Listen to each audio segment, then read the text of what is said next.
咁咧我都有一個好得意嘅個案咧，想同大家分享下嘅。點解我會拎呢單嘢出嚟講咧？就係我發現咧，可能真係有一小部分嘅流程出錯咗咧，就成件事都唔同咗啦。咁話說咧，我有一日咧有一晚就收到朋友嘅 message 啦，就話咧一位2歲大小朋友咧有支氣管炎，想安排入院啦。咁當然咧嗰日我都好順利咁樣咧去揾到兒科醫生，兒科醫生好快就拎到床位啦。咁當我再同呢個朋友講翻成個入院嘅流程啦，即係我帶啲乜嘢啊，然之後去醫院嘅入院部登記啊咁樣，咁跟住再問到小朋友家長究竟大概幾時會入到院啊？咁小朋友家長就話7點半左右嘅，咁去到差唔多9點啦，我記得兒科醫生咧就打電話嚟問我啦，知唔知小朋友幾時入到院啊咁樣？咁我就覺得奇怪啦，明明家長話7點半㗎嘛，咁好啦，咁我就即刻打電話俾 A 院朋友啦，咁就睇下知唔知家長去到邊？咁點知咧 A 院朋友咧就冇聽我電話啦，就原因因為佢嗰日係睇演唱會，所以佢冇辦法聽我電話。咁我亦都即刻打電話俾家長啦，但係打咗好多次電話都冇人聽。咁去到最尾嘅時候咧，發現咧原來咧家長係去到醫院啦，但係佢冇喺入院部登記，佢去咗門診部登記，所以佢就見咗門診嘅當值醫生啦。咁而醫生咧就再幫佢安排上房。咁所以咧就係話咧，原先我幫佢 book 咗個床位咧就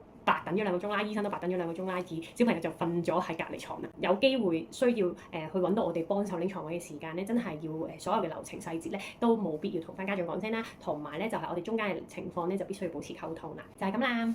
咁如果咧大家對呢一個小朋友安排入院嘅事宜咧有任何疑問啦，都歡迎喺樓下留言俾我或者 IG inbox 我啦。